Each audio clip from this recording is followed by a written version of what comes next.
Subscribe Commerce with MJ YouTube channel and press the bell icon to get an instant notification whenever I post a new video.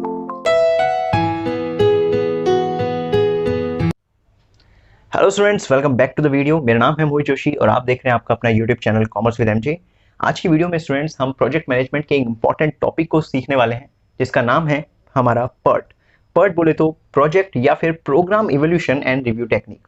Students, previous video में हमने CPM method को सीखा था, critical path method, जो कि हमें बताता था कि ये डिटर्मिनिस्टिक नेचर का मेथड होता है जहां पर हमें एक्टिविटीज का जो टाइमिंग गिवन होता है वो फिक्स्ड होता है।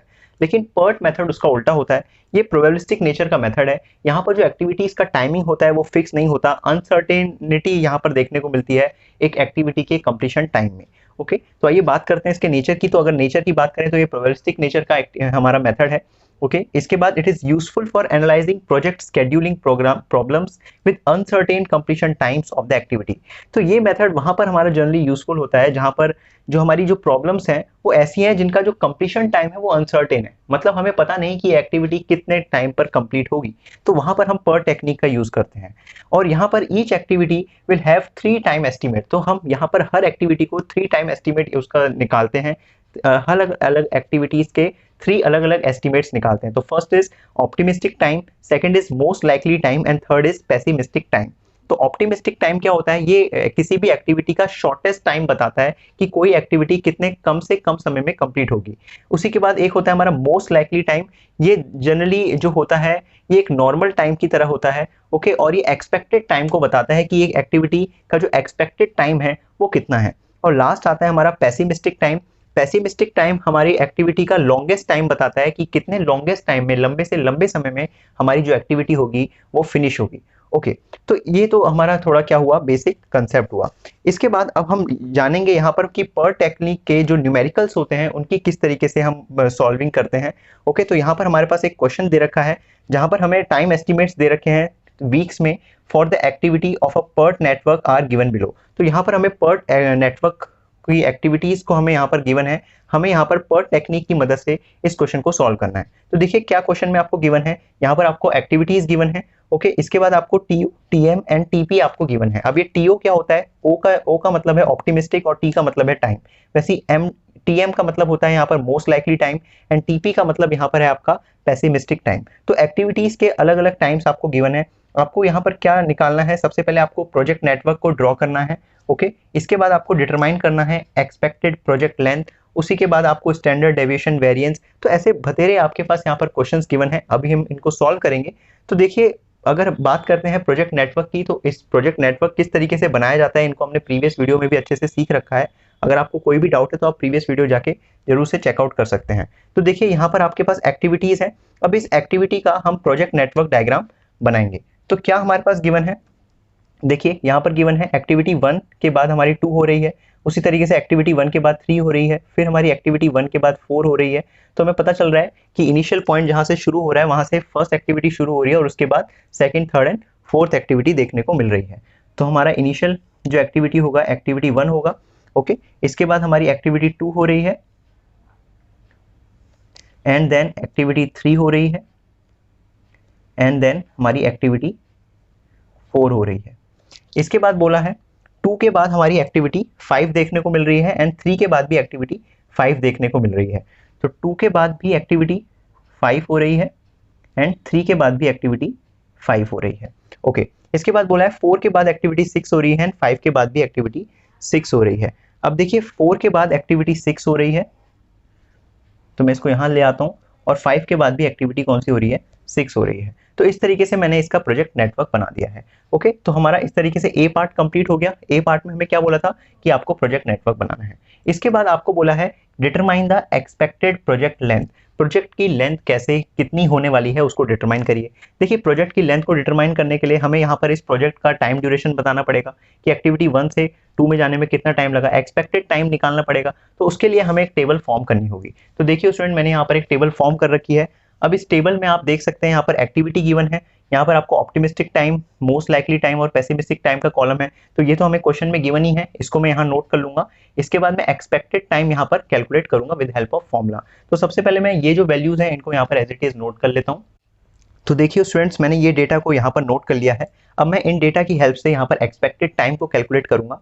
तो एक्सपेक्टेड टाइम को हम म्यू से डिनोट करते हैं, या फिर मैं इसे टी भी लिख सकता हूँ। तो इसका फॉर्मूला क्या होता है, T O plus 4TM plus TP divide by 6। तो टी ओ क्या है, optimistic time, plus 4 into most likely time plus TP, TP बोले तो पेसिमिस्टिक टाइम, इनका सम डिवाइड बाय 6 आपको करना है। तो आइए देखते हैं, हर उनका हम निकालेंगे। तो यहाँ पर जैसे हम लगाएंगे फॉर्मूले में, टी ओ हमारा 1 है, प्लस 4TM, तो 4 इंटू 1 4 होता है, तो 4 प्लस 1 5 हो गया, एंड 5 प्लस 7, ओके 5 प्लस 7 कितना होता है 12, एंड डिवाइड बाय 6। तो 12 डिवाइड बाय हम 6 करेंगे। ओके, तो जल्दी से करिए, कितना आंसर आएगा बताइए।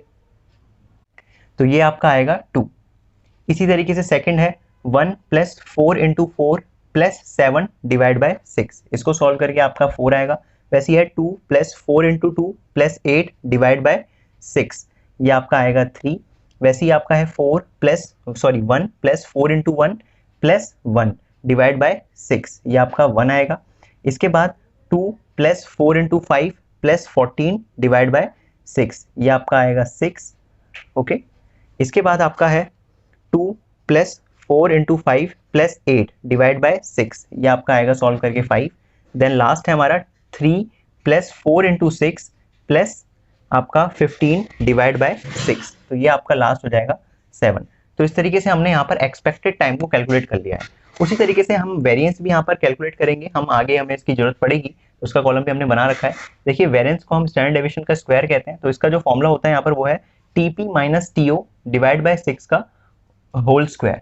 ओके, तो यहाँ पर देख सकते हैं आप, टीपी क्या है, टीपी है 7 और टीओ है 1, तो 7 माइनस 1 कितना होता है 6, एंड डिवाइड बाय 6 का होल स्क्वायर, तो 6 डिवाइड बाय 6 1 होता है, और 1 का होल स्क्वायर क्या आएगा आपका 1।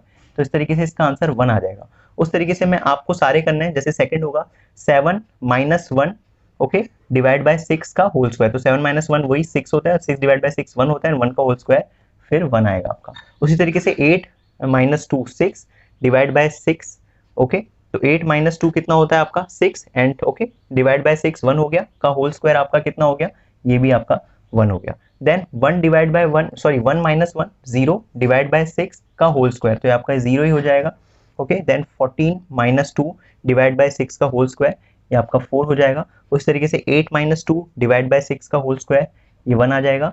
वैसे ही लास्ट है 15 माइनस 3, ओके डिवाइड बाय 6 का होल स्क्वायर, तो ये आपका आ जाएगा लास्ट 4। तो इस तरीके से हमने यहाँ पर वेरिएंस भी कैलकुलेट करा है। ओके, तो देखिए स्टूडेंट्स, हमने यहाँ पर एक्सपेक्टेड टाइम जो कैलकुलेट करा है, ये हर एक्टिविटी का एक्सपेक्टेड टाइम है। तो हम एक्टिविटी के सामने इसको लिख सकते हैं, जैसे हमारा 1 to 2 एक्टिविटी जो है, तो इसके लिए एक्सपेक्टेड टाइम कितना लग रहा है 2, तो यहाँ पर 2। वैसे 1 से 3 में एक्सपेक्टेड टाइम कितना लग रहा है 4, ओके वैसे 1 से 4 एक्टिविटी में जाने में एक्सपेक्टेड टाइम कितना लग रहा है 3। और ये जो टाइम आपका आया है, ये वीक्स में आया है। ओके, तो यहाँ पर आपको दे रखा है कि वीक्स में आपका जो टाइम है।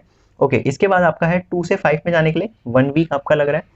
ओके, 3 to 5 में जाने के लिए आपका 6 वीक्स लग रहे हैं, एंड 4 to 6 में जाने के लिए, ओके 4 to 6 में जाने के लिए आपके 5 वीक्स लग रहे हैं, और लास्ट 5 से 6 में जाने के लिए आपके 7 वीक्स लग रहे हैं।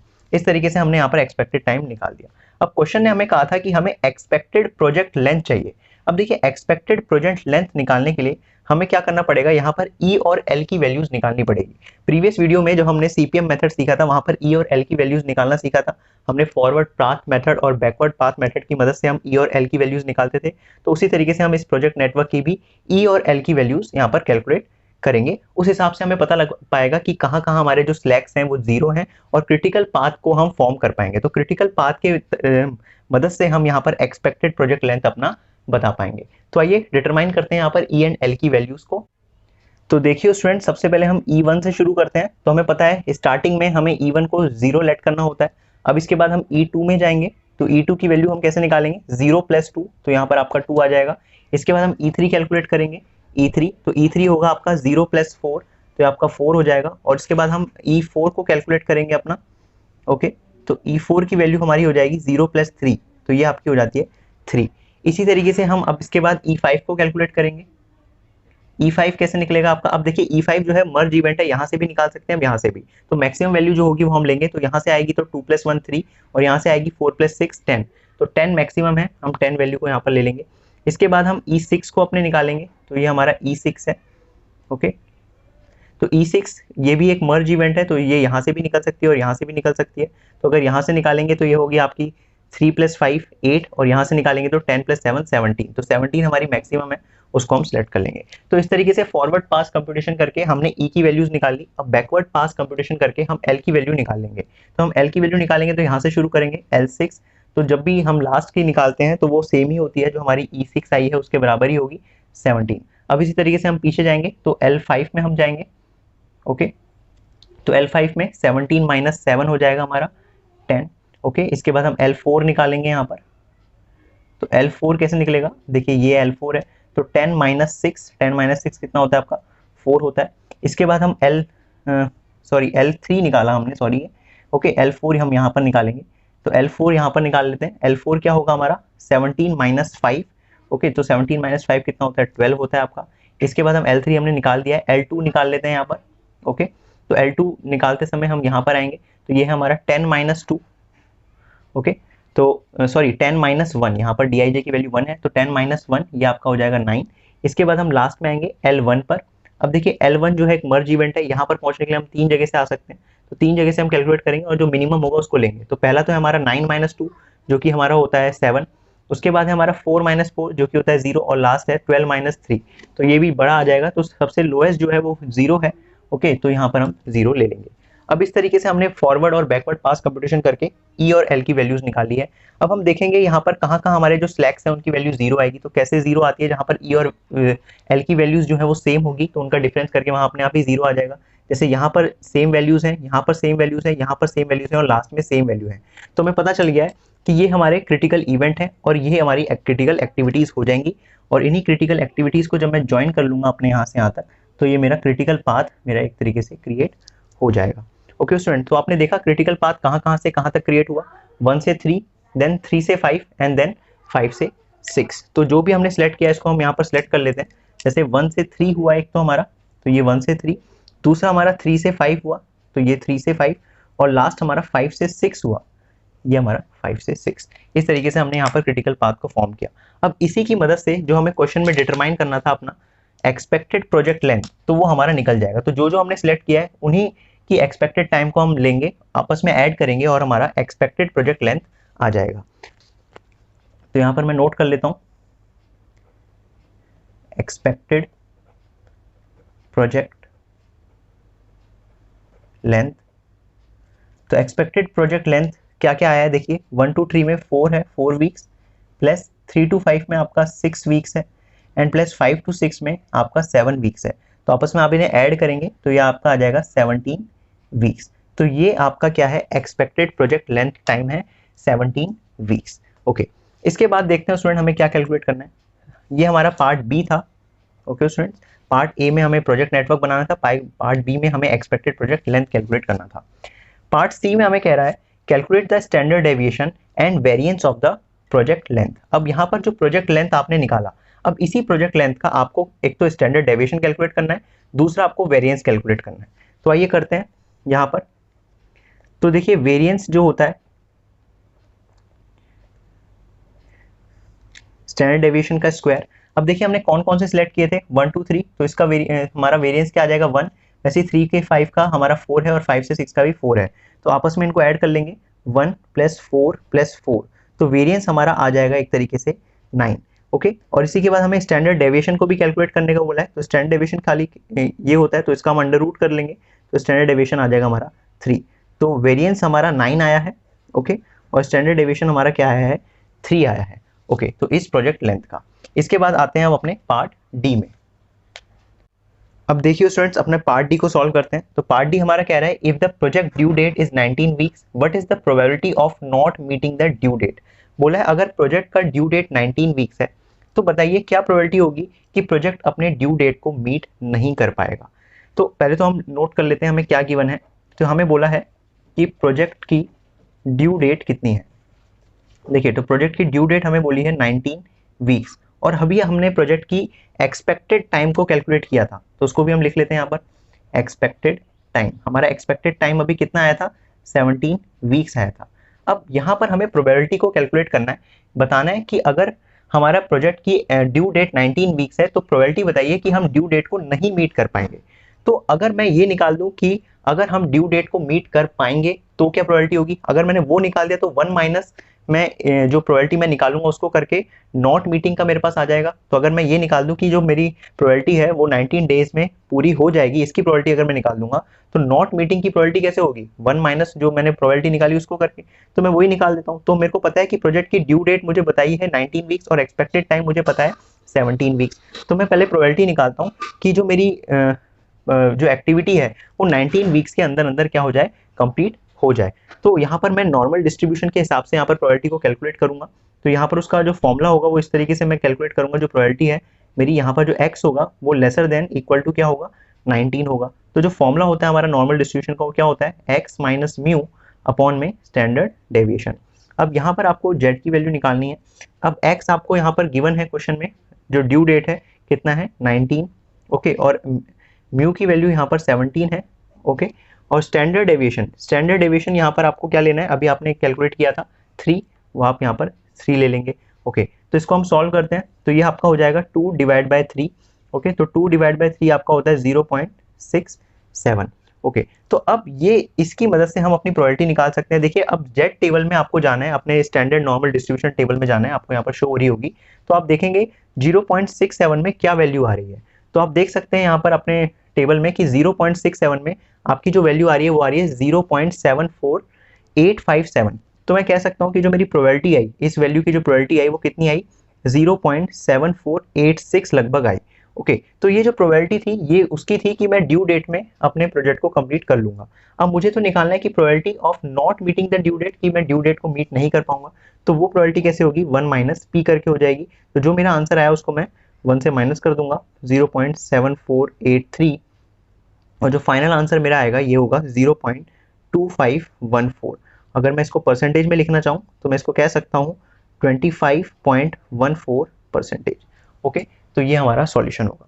इसके बाद जो हमारा सेकंड पार्ट है, मतलब पार्ट ई जो है, वो कह रहा है कि the probability that project will be completed on schedule if the schedule completion time is 20 weeks.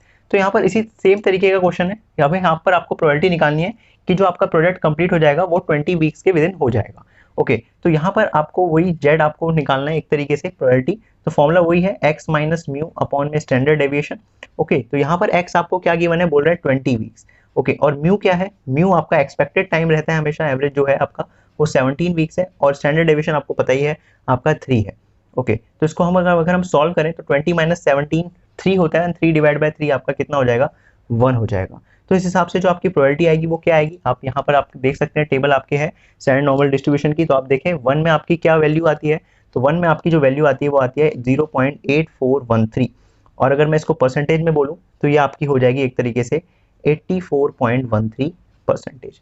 तो इस तरीके से ये क्वेश्चन भी सिंपल तरीके से सॉल्व हो गया। लास्ट हम देखते हैं क्वेश्चन क्या है। देखिए लास्ट हमें कह रहा है कि what should be the schedule completion time for the probability of completion of to be 90%। अब यहाँ पर आपसे पूछा है कि क्या कंप्लीशन टाइम होना चाहिए अगर प्रोबेबिलिटी है एक्टिविटी के कंप्लीट होने का 90%। अब यहाँ पर आपको प्रोबेबिलिटी पहले से ही दे दी, ओके, लेकिन आपको यहाँ पर x गिवन नहीं है। देखिए प्रोबेबिलिटी आपको क्या दी है 90%, ओके। तो 90% बोले तो 0.9। अब आपको देखना पड़ेगा, अब 90% के हिसाब से आपको यहाँ पर z की वैल्यू कैलकुलेट करनी पड़ेगी। अभी हम z से शुरू करते थे, z की वैल्यू निकालते थे। अब यहाँ पर प्रोबेबिलिटी के हिसाब से आपको z की वैल्यू पता लगानी पड़ेगी। अब आपको अपने टेबल में जाके देखना पड़ेगा कि 0.9 के वहाँ पर आप z कब आता है। तो जैसा कि आप देख सकते हैं आपके टेबल में, तो 0.9 के आसपास जो है आपको दो वैल्यूज दिख रही है, एक है आपकी 0.89973 और दूसरी आपकी 0.9014 का लगभग, ओके। तो 0.9014 तो ये 9 से आगे गई है, तो इसके पीछे वाली जो हम वैल्यू है उसको सिलेक्ट कर लेंगे, जो है 0.899, तो ये 9 के बराबर ही है। और ये कब आया है, जब z हमारा कितना है 1.28 है। तो इस हिसाब से मैंने z की वैल्यू कैलकुलेट कर ली जब मेरी प्रोबेबिलिटी कितनी है 90% है। अब मैं अपने फॉर्मूले में लिख लूंगा, तो मेरा फॉर्मूला क्या होता है, z का फॉर्मूला होता है x माइनस म्यू अपॉन में स्टैंडर्ड डेविएशन, ओके। तो z हमारे पास कैलकुलेट हो गया है 1.28, x हमें यहाँ पर फाइंड ही करना है, म्यू हमें पता ही है एक्सपेक्टेड टाइम हमारा 17 वीक्स है, ओके, और स्टैंडर्ड डेविएशन हमें 3 गिवन है।